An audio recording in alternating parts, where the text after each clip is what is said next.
우리 주 예수 그리스도와 우리를 사랑하시고 영원한 위로와 좋은 소망을 은혜로 주신 하나님 아버지께서 너희 마음을 위로하시고 모든 선한 일과 말에 굳건하게 하시기를 원하노라. 천지 만물을 지으시고 모든 생사화복을 주관하시는 하나님 아버지, 죽을 수밖에 없는 죄인들을 예수 그리스도의 보혈로 구원해 주시고 하나님 자녀 삼아 주셔서 거룩한 주일에 하나님께 예배드리게 하시니 감사드립니다. 이 은혜는 놀라운 축복이며 우리의 삶의 목적이 이 땅이 아닌 천국의 소망 가운데 있으므로 더욱 감사드립니다. 이 귀한 축복 안에서 살면서도 한 주간 복음을 외면하고 우리의 마음대로 살았던 일들을 용서하옵소서. 예배를 통해 한 걸음 복음 앞으로 다가서는 시간이 되게 하옵소서. 한 주간 한 번씩 습관처럼 찾는 교회가 아니라 하나님께 찬양으로 영광 돌리며 말씀으로 복음의 전신갑주를 입고 믿음을 다지는 시간이 되게 하옵소서. 한 해를 결산하는 12월을 보내고 있습니다. 한 해 봉사로 섬김을 다했던 일꾼들을 기쁨의 열매로 축복해 주시고 새해에 세워진 일꾼들에게 새 힘과 능력을 주셔서 맡겨진 일 기쁨으로 잘 감당하게 도와주옵소서. 함께하던 가정들이 모국으로 돌아갑니다. 아쉽고 섭섭한 마음 가득하나 하나님의 계획 안에 있을 줄 아오니 때를 따라 돕는 은혜로 모든 일들이 순조롭게 마무리되고 정착할 곳에도 예비하심의 은혜가 넘치기를 소원합니다. 은총교회의 믿음의 형제 자매로 지내온 시간, 기억날 때마다 안부와 평안을 구하는 기도의 동역자로 함께하기를 원합니다. 떠나보내는 마음과 가시는 걸음 모두 평안으로 인도하옵소서. 한국 방문 중인 문 목사님 가정의 일정 가운데 동행해 주셔서 막힘없이 모든 일들이 잘 진행되게 도와주옵소서. 3주간 골로새서 말씀을 전하시는 이동준 목사님께 성령 충만함으로 채워주시고 오직 예수 그리스도만이 구원의 통로임을 전하실 때 모두 구원의 확신을 고백하는 시간 되게 하옵소서. 교회의 머리가 되신 예수님, 은총교회가 주님의 빛을 환히 밝히는 교회가 되도록 끝까지 지켜주옵소서. 우리에게 새 생명을 주신 예수 그리스도의 이름으로 기도드립니다. 아멘.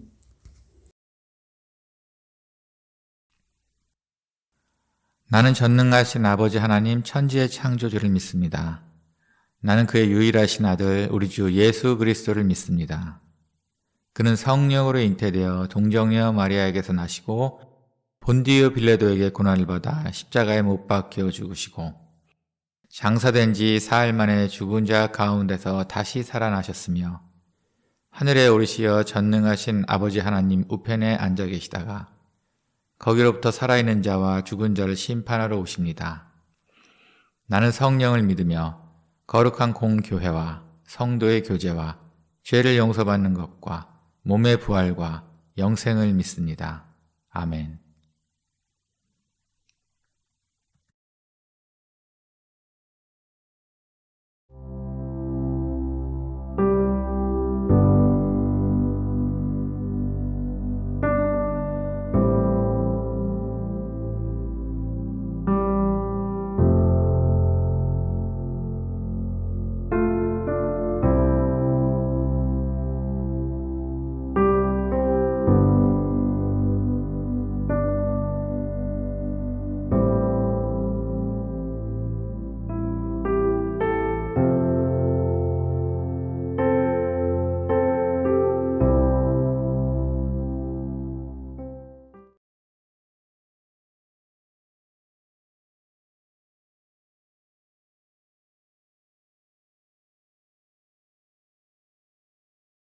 안녕하세요. 이동주 목사입니다. 주님의 이름으로 문안드립니다. 교회의 머리는 예수 그리스도입니다. 교회의 정체성은 예수 그리스도 안에 있을 때 분명하게 드러나며 교회는 우리에게 주시는 하나님의 약속 또는 하나님의 뜻은 예수 그리스도 안에서 우리에게 성취가 됩니다. 헬라어로 엔 크리스토, 즉 우리가 그리스도 안에 있을 때 성취됩니다. 이 교회에 다른 은혜의 통로를 하나님께서 주신 적이 없습니다. 교회가 이 머리이신 예수님을 온전히 붙들 때에만 교회는 비로소 하나님의 은혜 가운데 성장하게 됩니다. 그래서 그리스도 안에서 이 단어 결코 잊어서는 안 되는 우리의 정체성입니다. 우리 한번 따라해 보실까요? 엔 크리스토, 그리스도 안에서. 하지만 언제나 교회를 방해하는 세력들이 있습니다. 근신하라 깨어라, 너희 대적마귀가 우는 사자같이 두루다니며 삼킬 자를 찾나니. 약한 영들은 온갖 음모와 술수로 사람들이 하나님으로부터 멀어지도록 방해를 놓습니다. 우리는 수많은 교회의 크고 작은 넘어짐들을 지난 2000년 역사 가운데 목격해 왔습니다. 그중 한 가지 예를 들자면 십자군 전쟁이 있었죠. 200년에 걸쳐 8차례의 십자군이 유럽에서 동원되었습니다. 이슬람에게서 우리 성지 예루살렘을 탈환하자라는 이 모토 아래 십자가를 그들의 갑옷에 새기면서 일으킨 전쟁입니다. 결국 실패했죠. 만약 성공했다 하더라도 그것이 도대체 우리 주 예수 그리스도와 무슨 상관이 있습니까? 한 번은 가슴이 뜨거웠던 수많은 소년, 소녀, 한 13살 정도 되는 아이들이 신의 계시를 받았다고 하는 에티엔이라는 사람의 뒤를 따라 이 십자군 원정을 떠납니다. 주변에서 아무리 말려도 소용이 없었다고 하죠. 총 7척의 배를 타고 나아갔는데 2척의 배는 난파되어 아이들이 물에 빠져 죽었고, 배를 수송한 선주는 나머지 5척의 배에 탄 아이들을 모두 이 아프리카 등지에 노예로 팔았다고 합니다. 또 이 십자군이라는 이름이 무색하리란 만큼 이 십자군 군대들은 도시의 약탈자가 되기도 했습니다. 도대체 이 십자가와 예수 그리스도의 십자가와 이 전쟁 사이에 무슨 연관성이 있습니까? 예루살렘 성지가 우리 그리스도와 대체 무슨 상관이 있습니까? 그리스도를 오해했을 때, 교회가 그 안에 있지 못할 때 교회는 철저히 넘어짐을 경험합니다. 오늘은 골로새 서신을 통해 이렇게 교회를 넘어뜨리는 거짓 가르침들에 대해 몇 가지 나눠보고자 합니다. 설교를 들으시면서 나는 과연 머리이신 예수 그리스도를 견고히 붙들고 있는지, 아니면 거짓 가르침에 속고 있는 것은 아닌지 점검하는 시간이 되기를 부탁드립니다. 그 첫 번째는 바로 율법주의입니다. 그러므로 먹고 마시는 것과 절기나 초하루나 안식일을 이유로 누구든지 너희를 비판하지 못하게 하라. 지난주에 율법주의에 대해 잠시 말씀을 드렸었는데요. 유대인들이 그리스도를 영접하고 교회 안에 들어왔지만 이전의 전통을 완전히 벗어버리지 못하면서 다른 그리스도인들에게 짐을 부과한 것입니다. 사도행전 15장에 보면 이 문제와 관련하여 예루살렘 회의가 크게 열렸습니다. 어떤 사람들이 유대로부터 내려와서 형제들을 가르치되 너희가 모세의 법대로 할례를 받지 아니하면 능히 구원을 받지 못하리라 하니, 바리새파 중에 어떤 믿는 사람들이 일어나 말하되 이방인에게 할례를 행하고 모세의 율법을 지키라 명하는 것이 마땅하다 하니라. 이 전통을 중요시하는 그리스도인들의 주장입니다. 이방인들도 할례를 받아야 합니다. 하지만 사도들은 다음과 같이 결론을 내리고 그렇게 편지를 씁니다. 우리 함께 읽어보실까요? 성령과 우리는 이 요긴한 것들 외에는 아무 짐도 너희에게 지우지 아니하는 것이 옳은 줄 알았노니, 우상의 제물과 피와 목매어 죽인 것과 음행을 멀리할지니라. 이에 스스로 상가면 잘 되리라 평안함을 원하노라. 최소한의 비정상적인 이 행위들을 언급하는 것 외에 그 어떤 짐도 지우지 아니하겠다는 내용입니다. 하지만 이러한 편지에도 불구하고 이 절기나 안식일과 관련하여 여전히 큰 문제가 교회 안에 있었으리라 생각이 됩니다. 하나님께서 구약시대에 그들에게 주신 절기, 유월절, 초막절 이런 것들 어떻게 지킬 것인가? 과연 안식일은 어떻게 지킬 것인가? 이 안식일을 지키는 문제는 유대인들에게 절대적이었습니다. 이에 대한 사도 바울의 대답을 잘 유념해야 할 필요가 있습니다. 한번 같이 읽어보실까요? 그러므로 먹고 마시는 것과 절기나 초하루나 안식일을 이유로 누구든지 너희를 비판하지 못하게 하라. 이것들은 장래일의 그림자이나 몸은 그리스도의 것이니라. 유대인들에게 있어서 모세의 율법, 그 전통은 하나님과 그들 사이에 그들이 반드시 지켜야만 하는 그들의 생명과도 같은 것입니다. 과거 누구보다도 유대교의 열심이었던 바울도 그것을 모르지 않습니다. 하지만 그가 이 예수 그리스도를 만나고 깨달은 것은 자신들의 율법, 그 전통들이 바로 이 예수 그리스도 한 분을 가리키는 그림자에 불과하다는 것입니다. 몸인 실체 그리스도가 오셨는데 그림자가 도대체 왜 더 필요합니까? 그들이 예수 안에 있는데 여전히 그림자에 매여 있는 행위에 참가한다면 그것은 바로 예수를 머리로 붙들지 않는 것이었습니다. 따라서 교회는 이 예수 안에서 이러한 것들로부터 자유함을 얻습니다. 자유를 누리는 것, 그리스도 안에서 이 자유를 누리는 것, 그것은 우리의 특권이자 또한 마땅한 의무이기도 합니다. 율법주의라는 단어는 매우 포괄적인 단어이기도 합니다. 저는 그래서 이 단어를 이렇게 정의하고자 합니다. 그리스도 안에 있는 우리의 자유함을 빼앗아가는 모든 무거운 짐, 행위들. 율법주의는 본인뿐만 아니라 이 옆 사람에게도 이 짐을 부과하게 되죠. 한국교회의 자랑은 새벽기도입니다. 하루의 시작을 예수님과 함께하는 이것은 우리의 매우 좋은 습관입니다. 하지만 이러한 좋은 습관도 때로 율법주의가 될 수 있습니다. 잘 나가던 새벽기도를 빠지게 될 때 문제가 발생할 수 있는데요. 왠지 죄를 짓는 것 같기도 하고, 저 사람은 새벽기도도 안 나온다고 남을 판단하는 기준이 될 때, 그 누구도 이 기준을 정하지 않았는데 자연스럽게 내면의 신앙 규칙이 되어버립니다. 그때부터 이 자유함 가운데 하루아침을 예수 그리스도와 함께 시작하는 것이 아니라 뭔가에 매여 있게 됩니다. 새벽 기도를 하게 되면은 뭔가 한 것 같고, 안 하게 되면은 죄책감을 누리고, 예배에 빠지는 문제도 마찬가지입니다. 우리는 예배에 빠지는 행위 그 자체의 문제를 삼아서는 안 됩니다. 문제를 삼아야 한다면 지금 그의 마음이 어디에 가 있는지 그것에 대한 점검을 하고 그것에 대한 지적을 해야겠죠.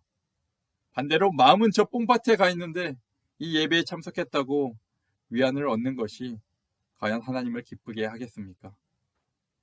율법주의는 상대방의 어깨에 짐을 얹습니다. 하지만 우리가 그리스도 안에 있을 때 형제 자매들을 위해 우리에게 부과된 짐은 이 사랑의 짐 외에는 없다고 주님께서 말씀하십니다. 경건, 금식, 기도 이런 실천들 당연히 우리가 애써야 하는 실천들입니다. 그 실천에 참여할 때 하나님의 은혜가 우리에게 옵니다. 그러게 이 실천들을 저는 적극적으로 권장합니다.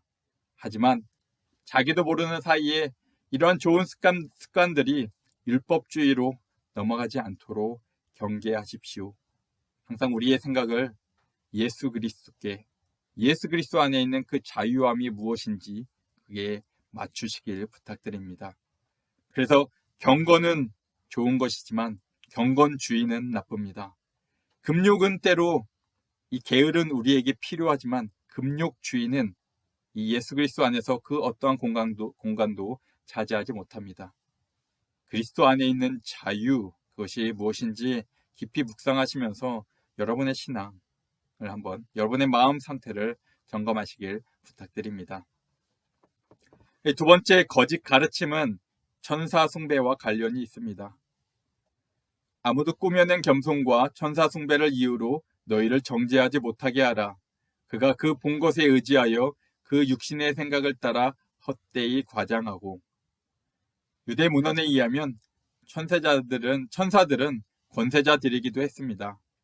당시에 헬라 철학과 혼합된 유대인의 사상이 있었는데요. 이 천사들은 우주의 가장을 결정했고 우주의 과정을 결정했고 그와 함께 인간의 상황을 미리 결정했다는 것입니다. 때로 점성술과 관련이 있죠. 하늘의 별자리들, 하늘의 징조들을 하늘의 권세자들인 천사들과 연결시켰습니다. 그래서 사람들은 별자리에 따른 날들이 돌아올 때마다 어떤 의식에 참여함으로써 그리고 세워진 규칙들을 실천함으로써 천사들에게 복종했다고 합니다. 이 당시 헬라 지역의 세계관과 혼합되면서 천사들을 예배하는 일들이 이 교회에 있었습니다. 이 천사 숭배에 대한 또 다른 해석도 존재합니다. 천사 숭배가 아니라 천상의 예배로 해석이 되는 것인데요. 유대의 한 문헌에 의하면 모세가 율법을, 하나님의 말씀을 받을 때 천사로부터 받았다고 하는 기록이 있습니다.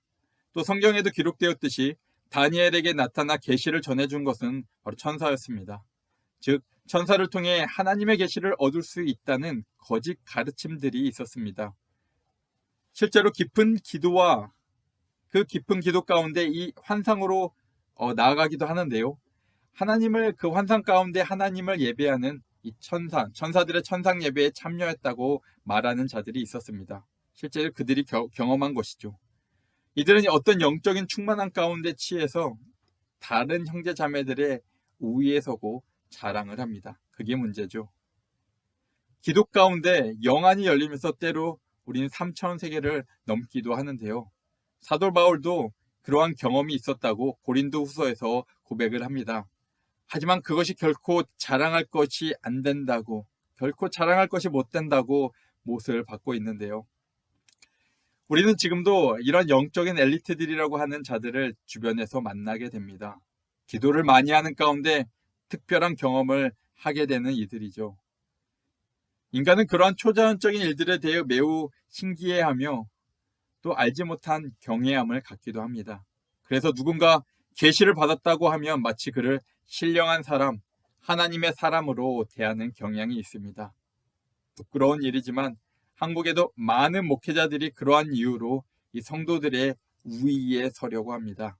영적인 질서가 있다고, 영적 충만함의 정도에 따라 지위가 결정되는 그러한 이 경향들이 확실히 한국 교회 내에 있는 듯합니다. 이러한 경향은 확실히 예수 그리스도를 머리로 붙들지 않는 것입니다. 그런 이야기를 하는 사람들을 보면 대부분 예수님에 대해 깊이 이야기하지 않습니다. 자기가 모세처럼 하나님과 직접 대면하는 자라고 자랑을 하고 다닙니다. 그런 가운데 이단이 만들어지죠. 신기하게도 수많은 사람들이 그를 마치 특별한 사람으로, 심지어 예수 그리스도처럼 대하는 모습을 보게 됩니다. 하지만 그리스도 안에 있는 형제 자매 사이에 우위에 있는 자들이 누가 있습니까? 받은 계시가 너무나도 넘쳤던 사도 바울이 자신을 어떻게 드러내는지 살펴봐야 합니다. 높은 위치에서 겸손을 떠는 것이 아니라 그는 진실로 그의 형제 자매들을 자신과 동등하게 대합니다. 아니, 오히려 자기가 핍박했던 그 자기의 과거의 모습을 생각할 때 오히려 빚진 자의 마음으로 형제 자매를 대합니다. 기도를 깊이 하다 보면 이런 영적 경험을 하게 됩니다. 전사들의 세계 또는 영의 세계에 닿게 되는 것이죠. 그때 보여지는 현상들로 방언을 하기도 하며 예언을 하기도 합니다. 환상을 보기도 하죠. 이거는 당연한 현상입니다. 방언이 교회에만 있는 것은 아니죠. 집단 방언을 하는 이상한 무리들도 있습니다. 그러한 것이 일어난다고 초자연적인 현상에 압도되어 마치 거기에 뭔가 있는 것처럼 인정을 할 필요가 없습니다. 그리스도인들은 영을 분별해야 합니다. 그리스도인들은 하나님의 영을 소유한 자들입니다.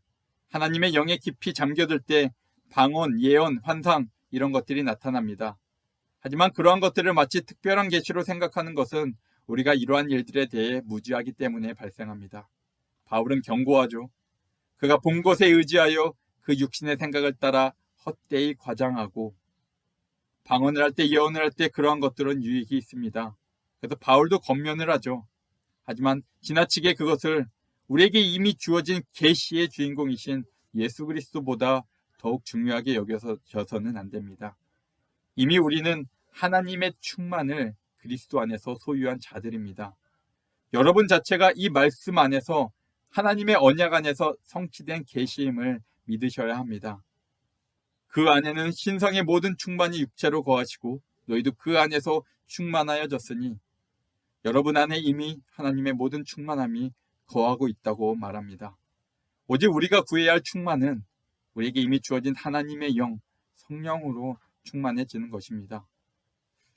방언을 하는 것을, 또 가능하시면 예언을 하는 것을 저도 권면드립니다. 왜냐하면 선물로 주시기로 하신 것이니까 여러분이 진실로 하나님께 구할 때 하나님께서 그러한 것들을 허락해 주십니다. 하지만 제가 권면드리는 것은 그러한 일들이 마치 대단한 일들인 것처럼 생각지 않게 하기 위해서 기도합니다. 중요한 것은 우리가 방언을 하고 우리가 예언을 하고 그런 것이 아니고 우리가 성령 가운데 성령으로 충만해져 있다라는 것입니다. 즉 예수 그리스도 안에 있다는 것이 중요합니다. 우리 주변에 이러한 영적인 일들로 우위에 서려는 자들을 주의하시기 바랍니다. 영적인 엘리트들, 내가 신앙에 있어서 너보다 높다라고 이야기하는 자들을 주의하시기 바랍니다. 그리스도를 머리로 두는 자들이 아닙니다. 그들이 진짜가 아니라는 사실은 그들의 영적인 체험이 이 기복주의로 나아간다는 것입니다. 재물로 그리고 명예로 권력으로 나아갑니다. 사단이 예수님을 유혹할 때 썼던 것들이죠. 그들이 받은 영이 예수 그리스도의 영이라면 도대체 왜 그들은 사단이 주려고 했던 영광들을 취하고 있는 것인가요? 큰 교회라고, 큰 교회 지도자들이라고 마치 뭐가 있는 것처럼 우러러 보지 마십시오. 우리는 그들의 메시지로, 그들이 진실로 예수 그리스도 안에 있는지, 그들이 정말 진실되게 형제 자매들을 대하는지, 그들이 가진 영을 우리는 판단해야 합니다. 우리의 대적 사단은 매우 교묘합니다. 그래서 우리가 주의해야 할 세 번째 가르침은 바로 기복주의입니다. 골로새 교회에 나타나지 않은 내용이기도 한데요. 지난주에 이 부분에 대해서 말씀을 드렸습니다. 하지만 중요한 문제에게 다시 잠깐 언급하기를 원합니다. 복은 나쁜 것이 아닙니다.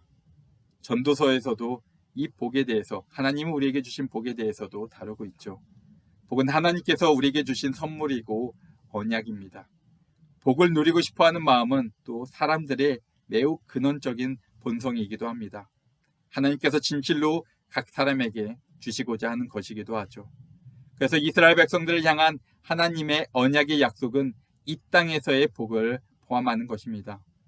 하지만 아이러니하게도 성경은 이 땅에 태어난 자들을 향해 복 있는 자들이라고 말하지 않습니다. 생명이 복을 받고 육체 가운데 태어났는데요. 아이러니하게도 우리가 노예로 태어났다고 합니다. 죄와 사망의 노예. 그래서 성경은 이미 너희가 죽었다, 죽은 너희들이라고 진단을 내립니다. 이스라엘에 허락된 그 땅에서의 축복이 이미 있는 의미가 있는 이유는 그들이 하나님 안, 즉 언약 안에 있었기 때문입니다. 그들은 그 약속 안에서 죽은 자들이 아닙니다. 하지만 그 언약이 폐지되었을 때 그들은 또다시 죽은 자의 상태로 돌아갑니다. 우리가 하나님으로부터의 오늘 이 복이 의미가 있는 것은 그의 언약, 바로 예수 그리스도 안에서입니다. 하지만 안타깝게도 그의 나라는 이미 시작되긴 했는데 아직 이 땅에 오지 않았습니다. 우리는 그 사이에서, 시작과 아직 오지 않은 그 사이에서 창조 언약을 통해 여전히 우리에게 주어지는 복들 가운데 살아갑니다. 그래서 이 땅에 주어지는 모든 것들에 대해 우리는 하나님께 감사를 드리죠. 그 안에서 여러분 충분히 하나님께서 주시는 것들을 누리실 수 있습니다. 여러분의 능력대로 또는 물려주신 대로. 하지만 우리가 예수 그리스도를 우리의 머리로 두고 있다면 우리가 과연 하나님께서 나에게 주신 것들을 어떻게 써야 할지 묻지 않을 수가 없습니다. 그리스도 안에서 하나님께서 나에게 주시는 것들은 이 복을 넘어서 바로 사명이 됩니다. 왜냐하면 진짜 복은 이곳이 아니라 우리가 가게 될 그 나라에, 장차 도래할 그 나라에 있는 것이니까요. 이미와 아직 사이에서는 사명이 우리의 현재 정체성입니다. 그 사명을 놓치면 그리스도를 놓치게 됩니다. 그러므로 이 땅에서 복을 비는 것, 즉 기복주의라고 하는 것은 이 땅의 일을 생각하는 것입니다. 내가 하나님의 나라가 아니라 이 땅의 나라에 속해 있다는 나의 마음 상태를 보여주는 것이기도 합니다. 그리스도를 머리로 두는 교회가 결코 해야 할 일이 아닙니다. 기복은 우리 깊이 내재된 본성이기에 우리가 더욱 주의하셔야 합니다. 사명을 내려놓는 순간 나도 모르는 사이에 그 자리에 우리는 나아가게 됩니다. 세 가지를 말씀드렸죠. 첫째는 율법주의, 기억나시죠? 나에게 또는 형제에게 짐을 얻는 행위들, 그리스도 안에 있는 진정한 자유함을 빼앗아 간다고 말씀드렸습니다. 두 번째는 뭐였죠? 천사 숭배, 즉 영적인 엘리트주의를 주의하라고 말씀드렸습니다. 영적인 일들에 무지하지 않으시고 영들을 분별할 수 있는 여러분들이 되기를 소망합니다. 그리고 마지막은 기복주의입니다. 한국 민족의, 한국 민족뿐만이 아니고 전 세계 민족 마찬가지입니다. 깊이 뿌리 내리고 있는 사상이기도 하죠. 이러한 것들은 그리스도를 머리로 둔 교회가 경계해야 할 메시지입니다. 여러 가지 거짓 가르침들이 우리 주변에서 우리를 유혹하지만, 여러 가지 거짓 가르침들이 있지만 매 한 가지로 우리로 하여금 그리스도를 붙들지 못하게 하기 위함입니다. 우리가 머리를 붙들지 못할 때 우리는 가장 연약해집니다. 뭐가 우리의 아킬레스건인지 우리의 대적은 매우 잘 알죠. 이 모든 것들을 진단할 수 있는 한 가지 증상이 있습니다. 그것은 바로 게으름입니다. 영적 게으름, 정신적 게으름, 그리고 육체적 게으름 모두 연결되어 있죠. 그리스도를 묵상함에, 어떤 말씀을 묵상함에 마음이 나태해져 있고, 예배를 드리는 일에, 기도하는 일에, 형제자매를 사랑하는 일에 게을러져 있을 때, 그리스도의 열매가, 성령의 열매가 내 삶 속에서 나타나지 않고 있을 때 우리는 그리스도를, 우리 주 되신 예수 그리스도를 붙들지 못하고 있는 것입니다. 그리스도로부터 은혜가 나에게 임하지 않기 때문에 나타나는 현상이죠. 여러분, 무엇이 여러분을 막고 있습니까? 오늘 설교 말씀을 들으면서 멈추지 마시고 여러분의 삶 가운데 그리스도 안에 거하는 것이 무엇인지 깊이 묵상하는 시간이 되기를 부탁드립니다. 기도하겠습니다. 존귀하신 하나님 아버지, 우리 진리의 영이신 성령을 의지하기 원합니다. 주께서 결코 주의 몸된 교회를 내버려 두시지 않으심을 믿습니다. 넘어져 있는 자들, 멈추어 있는 자들을 회복시켜 주시며 오직 거짓 영이 아니라 오직 진리의 영으로 주의 사랑하는 성도들을 채워 주시옵소서. 예수님의 이름으로 기도드립니다. 아멘.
드리신 예물 위해 기도하고 축도로 예배를 마치겠습니다. 주께서 허락하신 많은 복들 가운데 그 일부를 주님께 드립니다. 우리의 마음이, 심령이 진리 가운데 굳게 붙들리게 하옵소서. 이 땅에서의 사라질 것들이 아니라 영원한 하나님의 복을 붙드는 저희가 되게 하여 주시옵소서. 우리가 드려진 이 예물이 쓰이는 곳마다 하나님의 은혜가, 주의 사랑이 넘치게 하여 주시옵소서. 지금은 우리 주 예수 그리스도의 은혜와 하나님의 사랑과 성령님의 교통하심이 예수 그리스도를 머리로 두는 모든 교회들 머리 위에, 주님께서 사랑하시는 은총교회 머리 위에, 사랑하는 자녀들 머리 위에 지금으로부터 영원토록 함께 있을지어다. 아멘.